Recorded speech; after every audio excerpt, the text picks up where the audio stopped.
أعوذ بالله من الشيطان الرجيم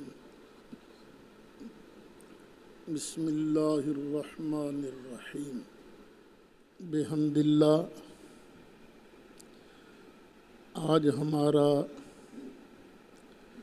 دورہ تفسیر القرآن کا 70واں سبق ہے،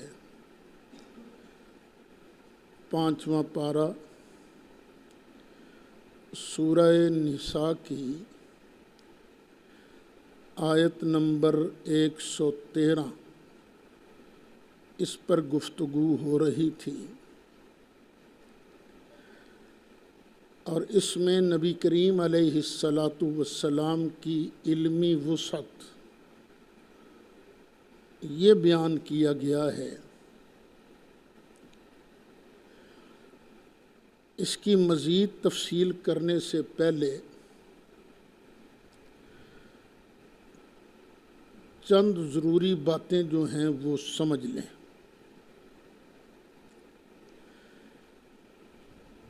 اتنا مانے بغیر تو چارہ کار ہی نہیں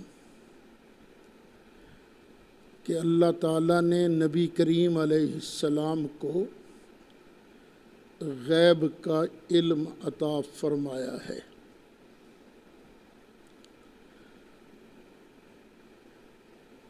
یہ تو ماننا ہی پڑے گا، اور ہر کوئی مانتا ہے۔ ہاں، کچھ لوگ ہیں وہ لفظ علم استعمال نہیں کرتے، اطلاع علی الغیب، خبر غیب، اس طرح کے الفاظ استعمال کرتے ہیں۔ مطلب ہمارے نزدیک دونوں کا ایک ہے کہ اتنا ماننا ضروری ہے۔ جو بندہ یہ بھی نہ مانے وہ پھر مسلمان نہیں رہ سکتا۔ اور میں نے شروع میں بیان کیا تھا کہ دیوبند میں ایک صاحب مفتی رہے ہیں، بڑے معتدل مزاج، مفتی محمد شفیع صاحب۔ پھر وہ کراچی آ گئے۔ انہوں نے قرآن پاک کی ایک تفسیر بھی لکھی ہے جس کا نام ہے معارف القرآن۔ اس میں انہوں نے یہی کہا ہے کہ یہ تو کوئی مسلمان تصور بھی نہیں کر سکتا کہ یہ کہے کہ نبی کریم علیہ السلام کو غیب کی کسی بات کا علم نہیں۔ اب ان کے الفاظ تو نہیں، الفاظ میرے ہیں، مفہوم ان کا ہے۔ کہتے ہیں کہ اگر یہ کہا جائے کہ نبی کریم علیہ السلام غیب کی کسی بات کو نہیں جانتے تو یہ نام غیب کا لے کر نشانہ نبوت کو بنایا جا رہا ہے۔ اس کا مطلب یہ ہوا جبریل غیب ہے، نبی کریم علیہ السلام اس کو بھی نہیں جانتے۔ وہی غائب ہے، نبی کریم علیہ السلام اس کو بھی نہیں جانتے۔ جب وہی کو نہیں جانتے، جبریل کو نہیں جانتے، پھر نبی کاہے کے ہوئے؟ تو یہ نام غیب کا لے کر نشانہ کس کو بنایا جا رہا ہے؟ نبوت کو۔ اب یہ نبی کریم علیہ السلام کا علم مبارک ہے کتنا؟ جب صحیح طور پر ونڈ کر کے مسئلہ نہ بیان کیا جائے تو بڑے خطرات پیدا ہو جاتے ہیں۔ عوام کو تو ہجے کر کے سمجھانا پڑتا ہے نا۔ تو ہم میں سب سے بہتر انداز میں اس مسئلے کو جس ذات نے بیان کیا ہے اس کا نام ہے اعلیٰ حضرت امام اہل سنت مولانا شاہ احمد رضا خان فاضل بریلوی رحمۃ اللہ علیہ، ان کا ایک رسالہ ہے جس کا نام ہے خالص الاعتقاد، صفحہ اس کا 34 ہے۔ بس ان کی میں عبارت پڑھ کے پھر اس کے بعد آگے تبصرہ کرتا ہوں۔ سرکار اعلیٰ حضرت فرماتے ہیں کہ ہمارے علماء میں اختلاف ہوا کہ بے شمار غیب جو مولا عز و جل نے اپنے محبوب اعظم صلی اللہ علیہ وسلم کو عطا فرمائے، آیا وہ روز اول سے یوم آخرت تک تمام کائنات کو شامل ہے؟ یعنی پہلے دن سے لے کر قیامت کے دن تک سب کچھ کو شامل ہے، جیسا کہ عموم آیات و احادیث کا مفاد ہے، یا ان میں تخصیص ہے؟ بہت اہل ظاہر جانب خصوص گئے، یعنی جو جانب تخصیص گئے وہ بھی اہل سنت ہیں، اہل سنت سے خارج نہیں ہیں۔ کسی نے کہا کہ روح کا علم غیر خدا کو نہیں، کسی نے کہا متشابہات کا، کسی نے کہا خمس کا، کثیر نے کہا 7 کا۔ یعنی اکثر علماء کہتے ہیں کہ نبی کریم علیہ السلام کو قیامت کی متعین تاریخ سے مطلع نہیں کیا گیا، یہ سرکار اعلیٰ حضرت فرما رہے ہیں۔ اور عام علماء باطن اور ان کے اتباع سے بکثرت علماء ظاہر نے آیات و احادیث کو ان کے عموم پر رکھا، ما کانا و ما یکون بمعنی مذکور ہیں، ازاں جائے کہ غایت میں دخول و خروج دونوں متحمل ہیں، یعنی ما کانا و ما یکون، ما یکون کہاں تک؟ الی یوم القیامہ۔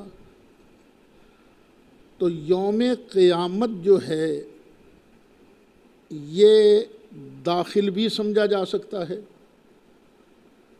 خارج بھی سمجھا جا سکتا ہے، دونوں کا احتمال ہے۔ اچھا، یہ آپ نے سرکار اعلیٰ حضرت کی تحریر سن لی ہے، تو آپ کی عبارت ذرا مشکل ہوتی ہے، لیکن کوشش کرتا ہوں کہ میں اس کو آسان کر کے آپ کو سمجھانے کی کوشش کروں۔ ہو سکتا ہے کہ میرے اس بیان سے کسی دوسرے ساتھی، مخالف ساتھی کا ہمارے بارے جو غلط نظریہ ہے وہ ٹھیک ہو جائے، اور جو اپنے ہیں ان میں سے بھی کئیوں کی سوچ غلط ہے، اللہ کرے وہ بھی راہ راست پر آ جائیں۔ سرکار اعلیٰ حضرت فاضل بریلوی رحمۃ اللہ علیہ کی یہ جو تحریر ہے، اس سے معلوم ہوتا ہے کہ ہمارا ان علماء سے اصولی نزاع نہیں ہے جو نبی کریم علیہ الصلاۃ والسلام کے لیے بے شمار علوم غیبیہ تو مانے، لیکن چند چیزوں کا علم نہ مانے، مثلا روح کا علم، جو کہے نہیں نبی کریم علیہ السلام کو غیب کا تو بہت سا علم ہے پر روح کا علم نہیں ہے، اس سے ہمارا جھگڑا نہیں ہے۔ جو یہ کہے کہ نبی کریم علیہ السلام کو بے شمار چیزوں کا علم ہے لیکن متشابہات کا علم نہیں، اس سے بھی ہمارا جھگڑا نہیں ہے۔ جو بندہ یہ کہے ہے تو بہت سارا علم نبی کریم علیہ السلام کو اللہ نے دیا ہے لیکن خمس کا 5 چیزوں کا علم اللہ نے نبی کریم علیہ السلام کو نہیں دیا، ان سے بھی ہمارا اصولی جھگڑا نہیں ہے۔ اور یہ 5 چیزیں کون سی ہیں؟ سورہ لقمان کے آخر میں بیان کی گئی ہیں۔ ذرا کھولو سورہ لقمان آخری آیت، ان اللہ عندہ علم الساعہ، پڑھو ان اللہ عندہ علم الساعہ، بے شک اللہ ہی کے پاس ہے قیامت کا علم،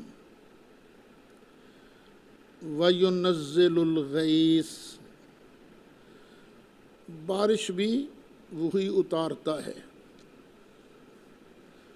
وَيَعْلَمُ مَا فِي الْأَرْحَامِ، اور جو کچھ ماں کے پیٹ میں ہے، رحم میں ہے، وہ بھی صرف اللہ ہی جانتا ہے۔ وَمَا تَدْرِي نَفْسٌ مَاذَا تَكْسِبُ غَدًا، اور کوئی جان نہیں یہ جانتی کہ کل وہ کیا کمائے گا۔ وَمَا تَدْرِي نَفْسٌ بِأَيِّ أَرْضٍ تَمُوتُ، اور کوئی جان یہ نہیں جانتی کہ وہ کس جگہ مرے گا، کوئی جان یہ نہیں جانتی کہ وہ کس جگہ مرے گا۔ آگے ان اللہ علیم خبیر، یہ 5 چیزیں ہیں۔ کئی علماء کہتے ہیں ان 5 چیزوں کا علم سرکار کو اللہ نے نہیں دیا، تو دوسرے حضرات جو ہیں جو 5 چیزوں کو نہیں مانتے وہ اس آیت کو پڑھتے ہیں، اور الحمدللہ ہم ایک ایک چیز کا جواب بھی دیتے ہیں، وقت آئے گا تو جواب بھی آئے گا انشاءاللہ۔ آگے اللہ نے کیا فرمایا؟ ان اللہ علیم، بے شک اللہ جاننے والا ہے۔ آگے کیا ہے؟ خبیر، خبیر کا معنی کیا ہے؟ جاننے والا، خبر رکھنے والا، دونوں کا معنی تو ایک ہو گیا نا۔ پتہ چلا نہیں خبیر اور علیم میں کچھ فرق ہے۔ تفسیرات احمدیہ کے اندر لکھا ہے خبیر بمعنی مخبر، کہ جاننے والا اللہ ہی ہے لیکن اللہ جس کو چاہے پھر آگے خبر بھی دے دیتا ہے۔ ہم تو بڑے آرام سے جواب دیتے ہیں، لیکن ان لوگوں سے ہمارا اصولی جھگڑا نہیں ہے۔ ہمارا پھر اصولی جھگڑا کس سے ہوا بھائی؟ ہمارا جھگڑا ان لوگوں سے ہے جو یہ کہتے ہیں کہ غیب کی بات اللہ ہی جانتا ہے، رسول کو کیا خبر؟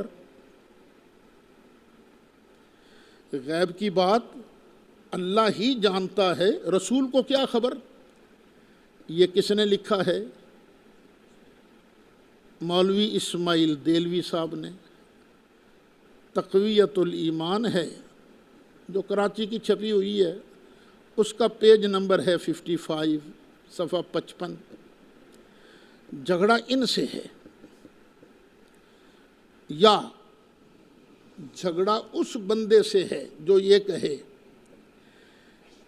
اس میں ہر 4 ائمہ مذاہب و جملہ علماء متفق ہیں کہ انبیاء علیہم السلام غیب پر مطلع نہیں ہیں، اور اس مدعا کے اس بات پر ہزاروں احادیث و آیات شاہد ہیں۔ یہ کس نے لکھا ہے؟ مولوی رشید احمد صاحب گنگوئی نے۔ وہ کہتے ہیں غیب کی اطلاع تک نہیں، یہ تو صراحتاً کفر ہے بھائی، یہ ایمان نہیں ہے۔ جھگڑا ان لوگوں سے ہے، یا جھگڑا ان لوگوں سے ہے جنہوں نے حضرت شاہ عبد الحق محدث دہلوی کا نام لے کر عقیدہ گھڑا کہ شیخ عبد الحق محدث روایت کرتے ہیں کہ دیوار کے پیچھے کا بھی علم نہیں ہے۔ جھگڑا ان لوگوں سے ہے۔ یہ کہاں ہے؟ براہین قاطعہ صفحہ 151۔ گنگوئی صاحب والی بات کہاں ہے؟ ان کا ایک رسالہ ہے مسئلہ در علم غیب رسول صلی اللہ علیہ وسلم، اس کے اندر انہوں نے صراحتاً کی شروع کے اندر ہی تو جھگڑا ان سے ہے۔ پھر ان سے جھگڑا ہے ہمارا جو یہ کہیں جو کچھ کہ اللہ تعالیٰ اپنے بندوں سے معاملہ کرے گا، خواہ دنیا میں،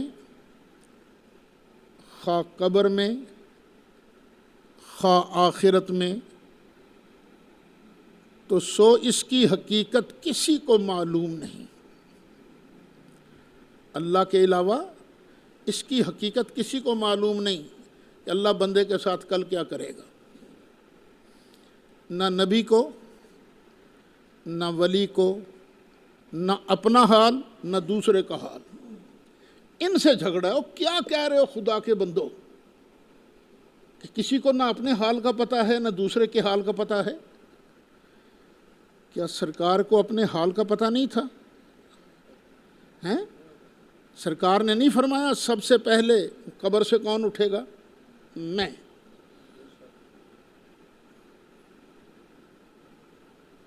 سب سے پہلے شفاعت کا دروازہ میں کھولوں گا، سب سے پہلے جنت کا دروازہ میں کھٹکھٹاؤں گا۔ یعنی دلائل تو اپنی جگہ آئیں گے نا، لیکن جھگڑا ان لوگوں کے ساتھ ہے، یا پھر جھگڑا ان لوگوں کے ساتھ ہے جو یہ کہتے ہیں کہ خود فخر عالم فرماتے ہیں واللہ ما ادری ما یفعل بی ولا بکم، اللہ کی قسم ہے میں نہیں جانتا جو میرے ساتھ کیا جائے گا اور تمہارے ساتھ کیا جائے گا، میں نہیں جانتا۔ ایک آیت ہے، اس کا ترجمہ کر کے نا عقیدہ بنا لیا کہ نبی کریم علیہ السلام بالکل نہیں جانتے۔ خود سرکار نے فرمایا کہ تمہارے ساتھ کیا کیا جائے گا، میرے ساتھ کیا کیا جائے گا۔ اب یہ کتنی غلط بات ہے، اور لکھی کہاں ہے؟ براہین قاطعہ صفحہ 51 کے اندر۔ اب اگر کسی شیعہ کے ساتھ مناظرہ ہو جائے ابو بکر صدیق کے جنتی ہونے پر،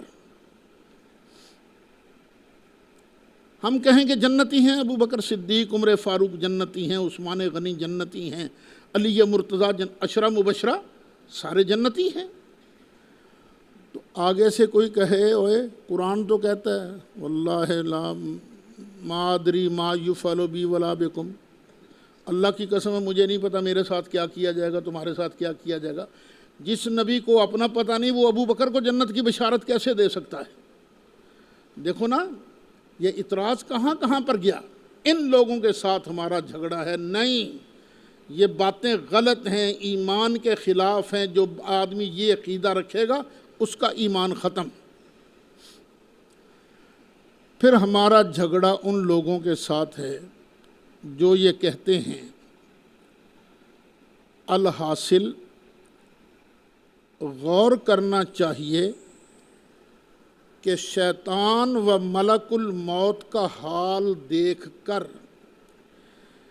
علم محیط زمین کا فخر عالم صلی اللہ علیہ وسلم کو خلاف نصوص قطعیہ کے بلا دلیل محض قیاس فاسدہ سے ثابت کرنا شرک نہیں تو کون سا ایمان کا حصہ ہے؟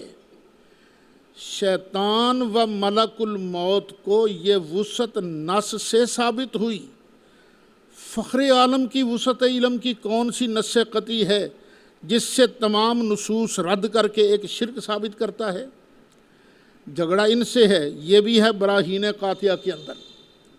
یہ کیا کہہ رہے ہیں مولوی صاحب، مولوی خلیل احمد صاحب امبیٹوی کیا کہہ رہے ہیں؟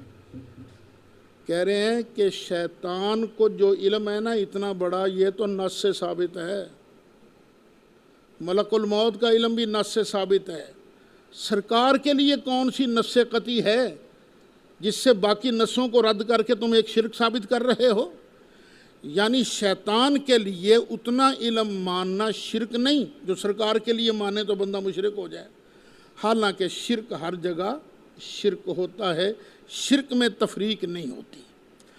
ہمارا ان لوگوں سے قطعاً جھگڑا نہیں جو نبی کریم علیہ السلام کے لیے کچھ غیب تو مانتے ہوں، سب نہ مانتے ہوں۔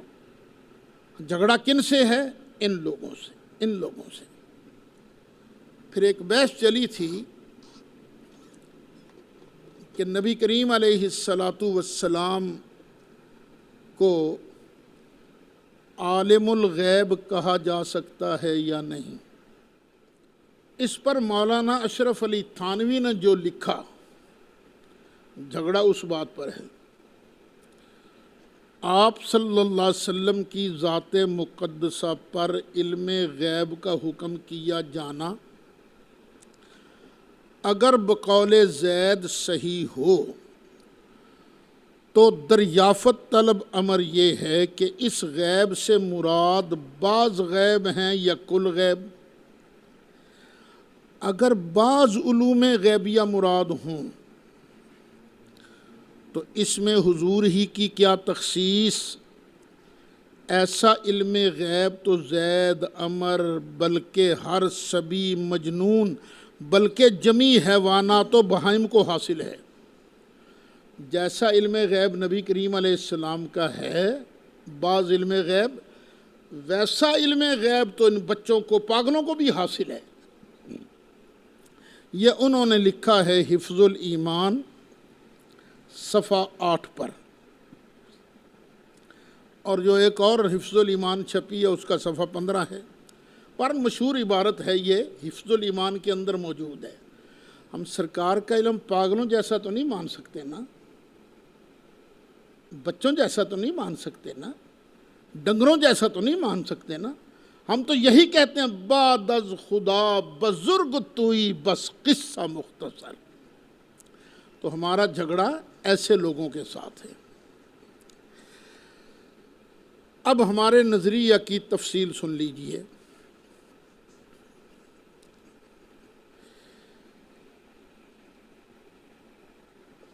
ہمارا ایک موڈ ہے، معمول ہے ہمارا، معاملہ ہونا نبی کریم علیہ السلام کی عزت و عظمت کا، اس میں دو پہلو موجود ہوں، ایک ہاں والا، ایک نہ والا۔ سرکار کی عزت و عظمت کا مسئلہ ہو تو ہم جو ہاں والا پہلو ہے نا وہ لیں گے کہ سرکار کے اندر یہ شان ہے، نہ والا پہلو مراد نہیں، بشرطے کہ ہاں والا پہلو مراد لے کر کسی نص قطعی کا انکار لازم نہ آئے، وگرنہ ہماری جو شان والا پہلو ہے نا ہم وہ مراد لیتے ہیں۔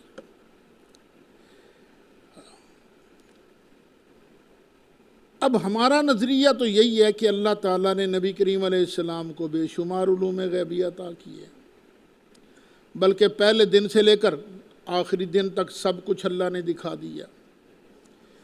لیکن جو علماء، میں پھر بات کو دہرا رہا ہوں، جو علماء سرکار کے لیے کچھ غیب مانتے ہیں، اتنا غیب نہیں مانتے، ان کے ساتھ ہمارا جھگڑا نہیں ہے۔ جھگڑا کن کے ساتھ ہے؟ ان لوگوں کے ساتھ جو ہم نے پہلے بیان کیا ہے۔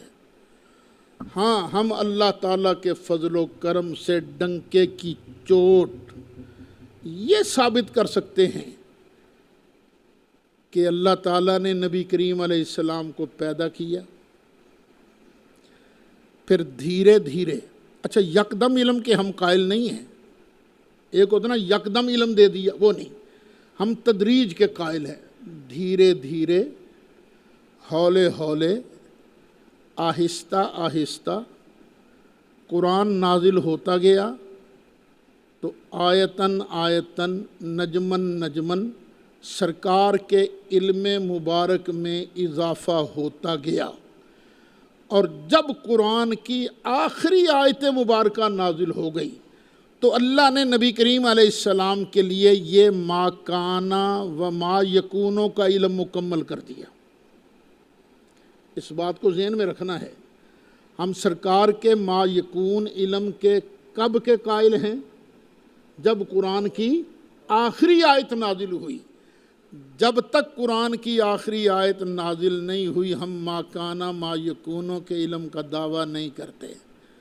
مناظرہ میں آپ کے سامنے بندہ پیش کرے گا، حدیثیں پیش کرے گا، پتہ چلا سرکار کو پتہ نہیں تھا، اس کا بھی جواب ہم دے لیتے ہیں۔ مثلا وہ کہیں گے حضرت عائشہ کا ہار گم ہو گیا تھا، نبی پاک کو پتہ نہیں چلا۔ اچھا بھئی، یہ ہار جو گم ہوا تھا قرآن کے مکمل ہونے سے پہلے کے بعد میں؟ پہلے تو ہمارا دعویٰ ہی نہیں ہر چیز کا۔ اور جی حضرت عائشہ پر الزام لگا تھا، تہمت لگی تھی، سرکار کو پتہ نہیں چلا؟ اور پتہ تھا سرکار کو۔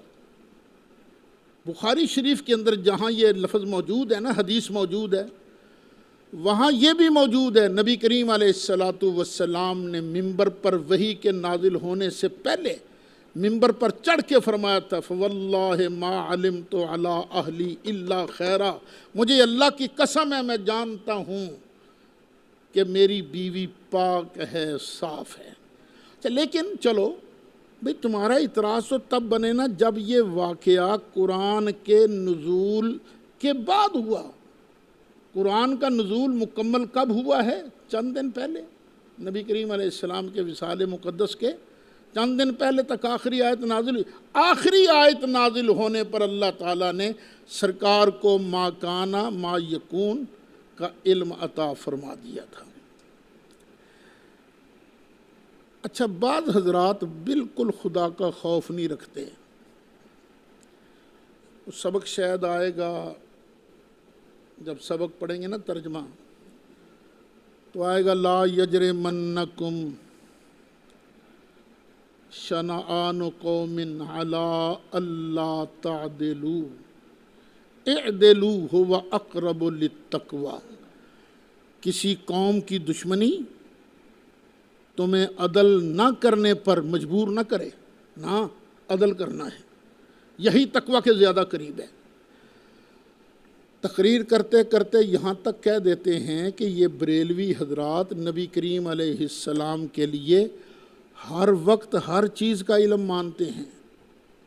استغفر اللہ العظیم، استغفر اللہ العظیم، ہم ہر وقت ہر چیز کا علم نبی کریم علیہ السلام کے لیے نہیں مانتے۔ ہم کب سے مانتے ہیں؟ جب اللہ نے عطا کیا۔ اللہ کی عطا سے پہلے ہم نبی کریم علیہ السلام کے لیے کسی چیز کا علم نہیں مانتے، یہ ہم پہلے بھی بیان کر چکے ہیں۔ اب ذرا ہمارے دلائل جو ہیں نا ما کانا و ما یکونوں پر، یہ سماعت فرماتے جائیے۔ آیت کریمہ کا ترجمہ تو کل میں نے کر دیا تھا، وَأَنزَلَ اللَّهُ عَلَيْكَ الْكِتَابَ وَالْحِكْمَةَ وَعَلَّمَكَ مَا لَمْ تَكُنْ تَعْلَمُ۔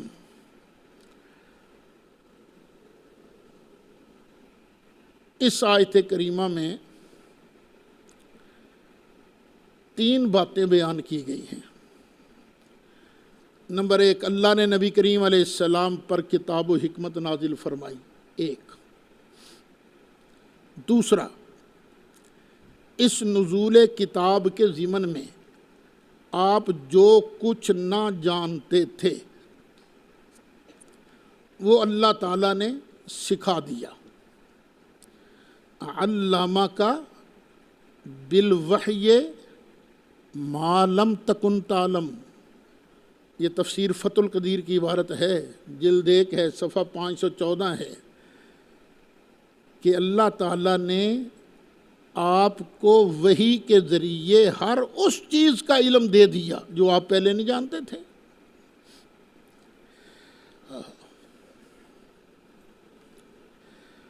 اب قرآن مجید کے اندر کتنا علم ہے یہ بھی کل بحث ہو چکی تھی۔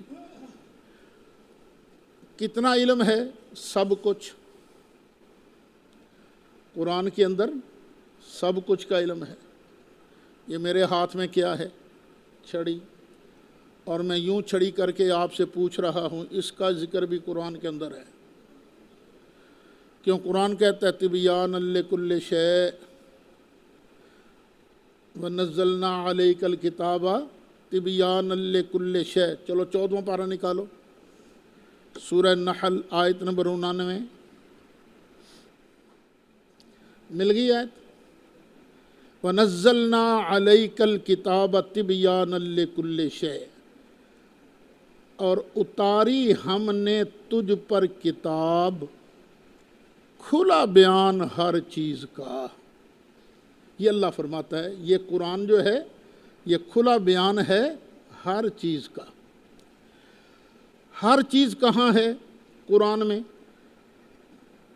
اور قرآن کہاں ہے؟ نبی پاک کے سینے میں۔ سب کچھ قرآن میں اور قرآن نبی پاک کے سینے کے اندر۔ تو پھر نبی کریم علیہ السلام کو اللہ نے قرآن کی تعلیم کے ضمن میں ہر چیز کا علم عطا فرمایا تھا۔ اور یہ صرف میں ہی نہیں کہتا، مشہور صحابی رسول حضرت سیدنا عبداللہ بن مسعود رضی اللہ عنہ کا بھی یہی دعویٰ تھا کہ قرآن حکیم میں ہر علم اور ہر چیز کو بیان فرما دیا گیا ہے۔ پھر آپ نے بطور دلیل یہی آیت کریمہ تلاوت کی تھی، یہی آیت کریمہ۔ یہ بات لکھی کہاں ہے؟ تفسیر ابن جریر جلد 1 صفحہ 108۔ ایک اور بڑے مشہور بزرگ گزرے ہیں بغداد کے، علامہ سید محمود آلوسی بغدادی رحمۃ اللہ علیہ۔ اچھا، یہ علماء دیوبند ان پر بڑا اعتماد کرتے ہیں۔ ان کی بڑی شاندار تفسیر ہے، تفسیر روح المعانی۔ انہوں نے جو اس کی تفسیر میں لکھا ہے نا وہ بھی سن لیجئے، ترجمہ میں آپ کو سنا دیتا ہوں۔ فرماتے ہیں بعض مفسرین اسی طرف گئے ہیں جس کا تقاضا ظاہر آیت نے کیا ہے۔ یہ حضرات نہ تو یہاں تخصیص کے قائل ہیں اور نہ ہی اس بات کے کہ لفظ کل یہاں اکثر کے معنی میں ہے۔ یہ فرماتے ہیں کہ دین و دنیا کی کوئی چیز ایسی نہیں جس کا استخراج قرآن حکیم سے ممکن نہ ہو۔ اس میں ہر چیز کو کھول کھول کر بیان کیا گیا ہے اور لوگوں کا فہم میں مختلف مراتب کا حامل ہونے کا بھی اعتبار کیا جاتا ہے۔ اس عبارت کا مطلب کیا ہے؟ میں بیان کر رہا ہوں، آپ یہ سن رہے ہیں، لیکن کیا سب کو ایک جیسی سمجھ آ رہی ہے؟ کسی کو کچھ زیادہ، کسی کو اس سے زیادہ، کسی کو اس سے زیادہ، اور کسی کو بالکل نہیں۔ فہم کا بھی اعتبار کیا جاتا، لیکن کتاب بڑی شاندار ہے، کتاب میں بہت کچھ ہے۔ بسا اوقات ایک چیز ایک قوم کے لیے بلیغ بیان ہوتی ہے، لیکن وہی چیز دوسروں کے ہاں یہ مرتبہ نہیں رکھتی۔ اس قول کی تائید، یعنی کون سا قول؟ کہ آیت اپنے ظاہر پر ہے۔ اس قول کی تائید اس بات سے بھی ہوتی ہے کہ شیخ اکبر قدس سرہ اور چند دیگر حضرات نے قرآن حکیم سے بے شمار پیش آنے والے واقعات کا استخراج فرمایا ہے۔ علامہ آلوسی فرماتے ہیں میں نے خود حروف پر مشتمل ایک جدول دیکھی ہے۔ جدول جانتے ہو؟ چارٹ سا نہیں بنا تو بدلا ہوتا، چارٹ سا، اس میں حروف لکھے ہوئے ہیں تمہارے. یار یہ فیس بک پر کیا ہے، یہ وہ موبائل پر جب تم کس کا نام لکھتے ہو تو کیا آ جاتا ہے نیچے؟ الفابیٹ نہیں آ جاتے؟ آتے ٹائپ. ہاں تو یہ ترتیب سے دینا پڑتا ہے نا. یہ ہے جدول. اچھا جدول ہے چھوٹی سی یہ، لیکن پوری دنیا کے اربوں نمبر اسی سے آپ نکال سکتے ہو، ہے کہ نہیں؟ تمہارے موبائلوں کے اندر کتنے کتنے نمبر سیو ہوں گے، اور نمبر تو وہی ہیں نا، انگلش کے وہ 26 حروف ہی ہیں نا، اور کیا ہیں یہ حروف اتنے ہی ہیں، لیکن اس سے کتنے نمبر معلوم کر سکتے ہو، کتنے لوگوں سے بات معلوم کر سکتے ہو. تو وہ فرماتے ہیں شیخ اکبر، یہ حضرت علامہ محمود آلوسی، کہ میں نے ایک جدول دیکھی ہے جو کہ حضرت شیخ کی طرف منسوب ہے. اس پر لکھا ہوا تھا کہ اس سے اہل محشر کے حالات، واقعات کی معرفت حاصل ہو سکتی ہے. یہ پتہ لگانا ہونا کہ اس آدمی کے ساتھ محشر میں کیا ہوگا، وہ بس وہ اس کو ٹائپ کرتے تھے، اس کا رزلٹ آ جاتا تھا سامنے. تم ٹائپ کرتے ہو تو نام آ جاتا ہے نا کہ نہیں؟ آ جاتا ہے نا نام، نمبر بھی آ گیا، ٹائپ بھی آ گیا، سب کچھ ہو گیا. تو اسی طرح محشر کے حالات، یہ شیخ اکبر نے ایک جدول بنائی تھی. اور کہاں شیخ اکبر اور کہاں اللہ کے محبوب. جب شیخ اکبر کا اتنا عالم ہے تو سرکار کا عالم کیا ہوگا. ایک طرف لکھا ہوا تھا کہ اس سے دوزخیوں کے حالات و واقعات کی معرفت حاصل ہوتی ہے. سب کچھ ان کے دعوے کے مطابق قرآن حکیم ہی سے مستخرج ہے. وہ فرماتے ہیں میں نے قرآن میں سے یہ نکالا ہے جدول. اس سے دوزخیوں کے حالات بھی معلوم کیے جا سکتے ہیں، جنتیوں کے حالات بھی معلوم کیے جا سکتے ہیں. اسی کے مثل جفر جامع ہے. ایک علم ہے علم جفر، جامع جفر. یہ امیر المومنین، امام المتقین، حضرت سیدنا علی مرتضیٰ کرم اللہ تعالی وجہہ الکریم کی طرف منسوب ہے کہ آپ نے یہ بنائی تھی جدول. اچھا اس میں دعویٰ کیا ہے؟ دعویٰ یہ ہے کہ اللہ تعالیٰ جس قدر چاہے سارے واقعات اس کے اندر جمع ہیں.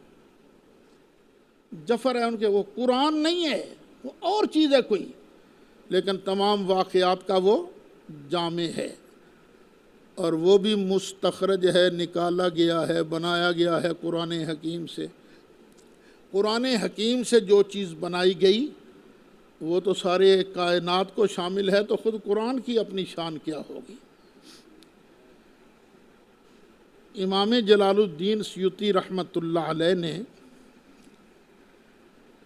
کئی حوالہ جات سے نقل کیا ہے کہ قرآن حکیم میں اولین و آخرین کے علوم کو اس طرح جمع کیا ہے کہ اس کے علم کا احاطہ خداوند قدوس ہی فرما سکتا ہے. پھر رسول اکرم صلی اللہ علیہ وسلم علاوہ ان علوم کے جو اللہ تعالیٰ کے ساتھ خاص ہیں. یہ بات بڑی ضروری یاد رکھنے والی ہے. کچھ علم صرف اللہ کے ساتھ خاص ہیں. نبی کریم علیہ السلام کو ان چیزوں کا علم نہیں. وہ چیزیں جو لازمہ الوہیت ہیں ان کا علم یہ سرکار کے لیے نہیں. اسی طرح وہ چیزیں جو لازمہ نبوت اور رسالت ہیں وہ کسی ولی کو حاصل نہیں ہیں. تو فرق تو ہوتا ہے نا. پھر رسول اکرم صلی اللہ علیہ وسلم کہ اس علم کے وارث جلیل القدر صحابہ کرام، مثلا خلفائے اربع حضرت عبداللہ بن عباس رضی اللہ عنہ، حضرت عبداللہ بن مسعود رضی اللہ عنہ ہوئے۔ حضرت عبداللہ بن عباس رضی اللہ عنہ نے تو یہاں تک فرما دیا لو ضاع لی عقال بعیر لوجدتہ فی کتاب اللہ۔ یہ اونٹ کا گھٹنا باندھتے ہیں نا، جب اسے بٹھانا ہو تو کیا کرتے ہیں؟ اوڑا گوڈا بن کے گوڈے تے رسی بن دیں دینے، اسے کہتے ہیں عقال بعیر۔ فرمایا اگر میرے وہ اونٹ کا گوڈا باندھنے والی رسی گم ہو جائے تو میں باہر تلاش نہیں کرنے جاؤں گا، میں قرآن کھولوں گا، مجھے قرآن بتا دے گا میری رسی کدھر موجود ہے۔ یہ عبداللہ بن عباس کا علم ہے، جو شاگرد ہیں نبی کریم علیہ الصلاۃ والسلام کے، تو خود نبی کریم علیہ الصلاۃ والسلام کا علم کتنا ہوگا۔ اچھا، علامہ آلوسی فرماتے ہیں پھر صحابہ کرام کے وارث بنے تابعین، ہمتیں ارادے کم ہو گئے، لوگ تھوڑے دل ہو گئے ہمارے جیسے، نہ وہ ہمتیں رہیں نہ وہ پختہ ارادے رہے۔ لوگ صحابہ اور تابعین کے علوم کو حاصل کرنے میں کمزور ہو گئے۔ پھر لوگوں نے کیا کیا؟ قرآن پاک کے علوم کو مختلف انواع میں تقسیم کر دیا۔ یہ ہے قرآن پاک کی صرف، کوئی قرآن پاک کی صرف میں مشغول ہو گیا، کوئی قرآن پاک کی ترکیب نحوی میں مشغول ہو گیا، کوئی قرآن پاک کی بلاغت اس میں مشغول ہو گیا، کوئی قرآن پاک میں فقہی مسائل کیا ہے کوئی ان میں مشغول ہو گیا۔ یہ لوگوں نے اپنے اپنے ذوق کے مطابق، وہ اپنے ذوق کے مطابق ان علوم کے حصول میں مشغول ہو گئے۔ اچھا، پھر علامہ آلوسی فرماتے ہیں یہ بھی کہا گیا ہے کہ ہر زمانے میں ایک ہستی ایسی ہوتی ہے جو ان تمام علوم کی عارف ہوتی ہے، اور وہی نبی کریم علیہ الصلاۃ والسلام کا وارث ہوتا ہے۔ جتنے علم ہے نا، یہ ایک نہ ایک ہستی آج بھی ہے، مجھے تو پتہ نہیں وہ کون سی ہستی ہے، اور اسی ہستی کو نبی کریم علیہ الصلاۃ والسلام کا سچا نائب کہا جاتا ہے۔ اسے ہی غوث کہتے ہیں اور اسے ہی قطب الاقطاب کہتے ہیں، اور نبی کریم علیہ السلام کا مظہر اتم کہتے ہیں، اور یہی اسم اعظم کا مظہر ہوتا ہے۔ بات اگرچہ لمبی تھی علامہ محمود آلوسی کی، اگرچہ آپ کو خشک بھی لگی ہوگی، کیونکہ پہلے تو ہے نا بڑا بنا سنوار کے وہ بات کو بیان کرتا ہوں، یہ تو ترجمہ میں نے کرنا تھا، ترجمہ کر دیا، لیکن اگر آپ جب اس کو دوبارہ سنو گے نا غور سے، تو آپ کو پھر اندازہ ہوگا کہ علامہ سید محمود آلوسی کتنے بڑے علامہ تھے، کتنے بڑے عالم تھے۔ اب سوچنے کی بات یہ ہے، علامہ آلوسی یہ سب کچھ مان رہے ہیں، اور ماننے کے بعد بھی وہ اگر مشرک نہیں بنتے، ہم کیسے مشرک بن گئے بھائی؟ فتویٰ جو ہے سانجا لگتا ہے، اگر ہم مومن وہ مومن، اگر وہ مشرک ہم مشرک، اگر وہ ایمان والے تو ہم بھی ایمان والے ہیں۔ ہاں، یہ امام جلال الدین سیوطی رحمۃ اللہ علیہ نے یہ علم تفسیر میں نا ایک کتاب لکھی ہے جس کا نام ہے الاتقان۔ ابھی پڑھی تو نہیں نا آپ نے شاید، شاہ جی؟ الاتقان یہ علوم تفسیر میں ہے، فی علوم القرآن۔ اس میں حضرت سیدنا عبداللہ بن عباس رضی اللہ تعالی عنہ آپ نے کہا ہے کہ بے شک قرآن ذو شجون ہے۔ ذو کہتے ہیں والا، شجون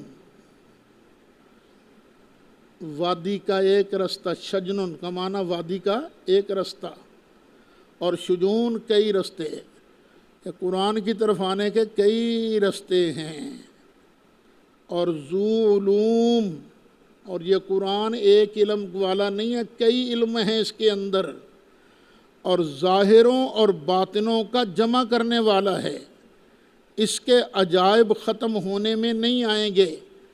کوئی بندہ جتنا مرضی محنتی بن جائے، قرآن پڑھتا رہے، ہر مرتبہ قرآن اس کو نئی چیز دکھائے گا۔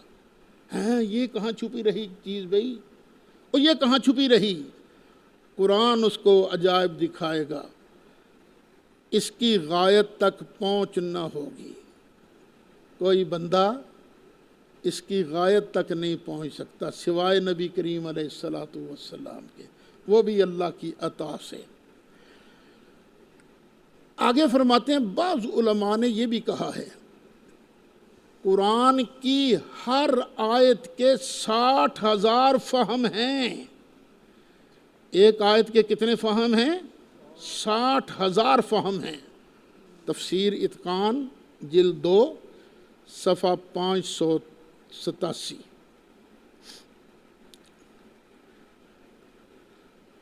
اب ایک بات کو پھر میں ریپیٹ کرنا چاہتا ہوں کیونکہ بعض اوقات ہجک کرنے پڑتے ہیں نا سمجھانے کے لیے۔ قرآن میں سب کچھ ہے، اور قرآن جو ہے یکدم نازل نہیں ہوا، 5 آیتیں پہلے نازل ہوئی، اقرأ بسم ربک الذی خلق، 5 آیتیں پہلے نازل ہوئی، اور اس میں جتنے علوم تھے اللہ نے سارے مصطفیٰ کو سکھا دیے۔ پھر جب جب آیتیں نازل ہوتی گئیں، سرکار کا علم بڑھتا گیا،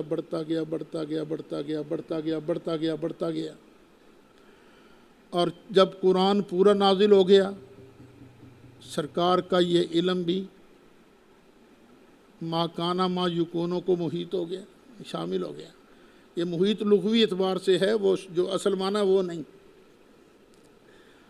اچھا، پھر اگلی بات یاد رکھیے کہ بندے کے پاس کمالات ہوتے ہیں کئی۔ بندہ سونا بھی ہوتا ہے، حسین ہونا ایک کمال ہے،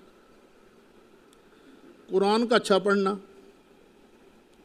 یہ بھی ایک کمال ہے، بہترین بزنس مین ہونا یہ بھی ایک کمال ہے۔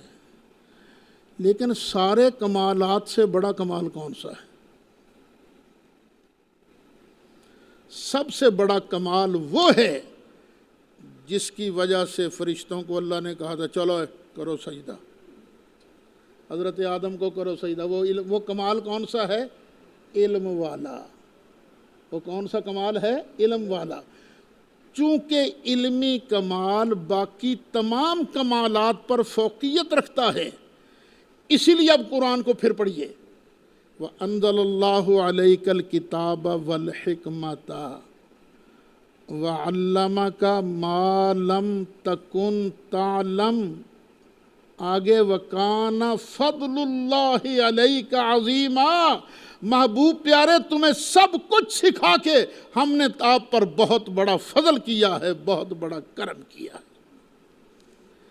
تو یہ علامہ کا ما لم تکن تعلم، یہ سرکار کی عظمت کی بڑی شاندار آیت ہے۔ تفسیر ابن جریر میں ہے وَعَلَّمَكَ مَا لَمْ تَكُنْ تَعْلَمْ مِنْ خَبَرِ الْأَوَّلِينَ وَالْآخِرِينَ وَمَا كَانَ وَمَا هُوَ كَائِنٌ۔ یہ الزام لگانے والے کہ سنیوں نے ما کانا اور ما یکون یا ما ہوا کائن کے الفاظ اپنی طرف سے گڑھے ہیں، نہیں۔ ابن جریر اٹھا کر دیکھو، وما کانا وما ہوا کائن، آپ کو وہ کچھ سکھا دیا جو آپ نہ جانتے تھے، یعنی اولین و آخرین کی خبریں، اور جو کچھ ہو چکا اور جو کچھ ہونے والا ہے سب کچھ محبوبہ آپ کو سکھا دیا۔ تفسیر ابن جریر ہے، جلد 5 ہے، صفحہ 176 ہے۔ تفسیر روح المعانی میں ہے اے الذی لم تکن تعلمہ، محبوب آپ کو وہ سکھایا جو آپ نہیں جانتے تھے۔ کون سی چیزیں نہیں جانتے تھے؟ من خفیات الامور، پوشیدہ باتیں ہم نے آپ کو وہ بھی سکھائیں، وضمائر الصدور، سینوں کے اندر جو پوشیدہ چیزیں ہیں محبوب ہم نے آپ کو وہ بھی سکھائیں۔ وَمِن جُمْلَتِهَا، اور ان سب سمیت وجوہ ابطال کید القائدین، مکار لوگوں کے مکر کو توڑ کرنے والی چیزیں جو ہیں وہ بھی ہم نے آپ کو سکھائیں۔ دیکھو مکاروں کے مکر کا توڑ کرنا، یہ اللہ جس کو علم دیتا ہے یہ اس پر اللہ کا بہت بڑا فضل ہے۔ مکار ہیں نا پھیلے ہوئے، یہ قادیانی، یہ رافضی، یہ دوسرے لوگ جو ہیں یہ مکر کرتے ہیں، تو مکر کا توڑ کرنے والا اس پر اللہ کا خاص کرم ہوتا ہے۔ او من امور الدین و احکام الشرع، یا دین کے معاملات، شریعت کے تمام احکامات، کما روی عن ابن عباس رضی اللہ تعالیٰ عنہما، جیسے کہ حضرت عبداللہ بن عباس نے روایت کیا، او من الخیر والشر، جیسا کہ خیر اور شر، اچھائی خیر، شر برائی، کما قال الضحاک، جس طرح کہ امام الضحاک نے کہا، او من اخبار الاولین والآخرین کما قیلا، یا تمام اولین و آخرین کی خبریں۔ ہم بھی تو اولین و آخرین میں ہیں نا، ہمارے بھی کچھ خبریں ہیں نا، 67 سال کی تو میری خبریں ہیں نا، پتہ نہیں کیا کیا خبریں ہیں، مجھے خود نہیں یاد، لیکن اللہ نے محبوب کو ساری خبریں سنائی ہیں۔ کما قیلا، جیسا کہ کہا گیا، او من جمیع ما ذکرا، یا جو کچھ بھی پیچھے بیان کیا ہے نا، خواہ عبداللہ بن عباس نے بیان کیا ہو، خواہ ضحاک نے بیان کیا ہو، سب کچھ محبوب آپ کو ہم نے سکھا دیا ہے۔ وَعَلَّمَكَ مَا لَمْ تَكُنْ تَعْلَمْ۔ کافی ہو گیا میرا، چلو باقی کل بحث کریں گے۔ وَعَلَّمَكَ مَا، یہ جو ماں ہے نا، یہ ماں کیا ہے؟ من اور ماں پڑھے ہیں نا آپ نے، تو انشاءاللہ ماں کی بحث انشاءاللہ کل کریں گے۔ مولاي صل وسلم دائما ابدا على حبيبك خير الخلق كلهم۔